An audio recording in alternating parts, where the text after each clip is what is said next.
एक बार की बात है कि महर्षि अपने आश्रम में तरुण ब्रह्मचारियों को कहानी सुना रहे थे। कहानी के दौरान बता रहे थे कि तरुण ब्रह्मचारियों को लड़कियों से हमेशा बचाव और सतर्क होना चाहिए, क्योंकि इसे किसी भी ब्रह्मचारियों के शिकार हो जाने का खतरा रहता है। यह सुनकर वहां का एक बंदा ब्रह्मचारियों में से एक ब्रह्मचारी खड़ा हुआ और बोला, गुरुजी, आपका कहना गलत है। मुझे कोई भी लड़की अपनी ओर आकर्षित नहीं कर सकती। मैं पूरा ब्रह्मचारी हूँ। गुरुजी ने कहा, जैमिनी, तुम्हें जल्द ही पता चल जाएगा। मैं कुछ दिनों के लिए बाहर जा रहा हूँ। मैं 3 महीने में लौटूंगा। सावधान रहना और गुस्से में आकर अपनी तारीफ मत करना। गुरुजी ने अपनी यौगिक शक्ति से एक ऐसी खूबसूरत लड़की का रूप धारण कर लिया, जिसकी सीने चीरने वाली तीखी नजर और चेहरा हूर की परी की तरह, खुशबूदार बदन और शरीर खूबसूरत कपड़ों से ढका था। खूबसूरत लड़की शाम के टाइम एक पहाड़ पर पेड़ के नीचे जाकर खड़ी हो गई। घने बादल इकट्ठे हो गए और बारिश हो गई। संयोग से उस टाइम जैमिनी भी जंगल से आते हुए पेड़ के पास से ही गुजर रहा था। वह लड़की को जंगल में ऐसे अकेला देख उसे दया आ गई।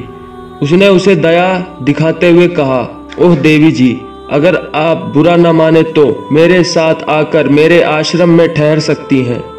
लड़की बोली, एक कुमारी लड़की का एक ब्रह्मचारी के साथ रात में अकेले रहना ठीक नहीं है। जैमिनी ने कहा, ओह देवी जी, डरो मत, मेरा विश्वास कीजिए, मैं पूरा ब्रह्मचारी हूँ। मैं कसम खाता हूँ कि आपको कोई तकलीफ नहीं होगी। तब लड़की रात में उसके आश्रम में रहने को मान गई। जैमिनी आश्रम के बाहर और लड़की आश्रम के अंदर सोई। लगभग आधी रात के वक्त जैमिनी के मन में गंदे ख्याल उठने लगे, लेकिन उसने इसे रोक दिया और फिर सो गया। इस बार तेज ठंडी हवाएं चलने लगी। जैमिनी उठा, दरवाजा खटखटाया और कहा, ओह देवी, बाहर बहुत ज्यादा ठंडी हवाएं चल रही हैं। मैं इसे बर्दाश्त नहीं कर सकता, इसलिए मैं अंदर सोना चाहता हूँ। तो उस लड़की ने दरवाजा खोल दिया। अब जैमिनी अंदर सो रहा था। इस बार फिर उसके मन में गंदे ख्याल आने लगे, क्योंकि उसके पास सो रहा था।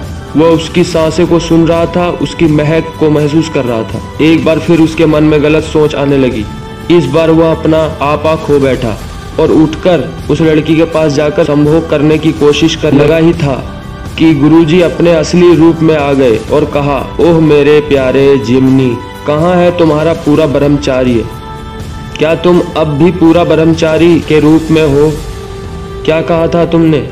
फिर जैमिनी ने शर्म से अपना सर झुका लिया और कहा, गुरुजी, मुझसे बहुत बड़ी गलती हो गई, कृपया मुझे माफ़ कर दीजिए। यह कहानी हमें बताती है कि जब महान बंदा माया के जाल में फंस सकता है तो हम क्या चीज़ है। इसलिए मेरे भाई, एक ब्रह्मचारी को हमेशा होशियार और सावधान रहना चाहिए।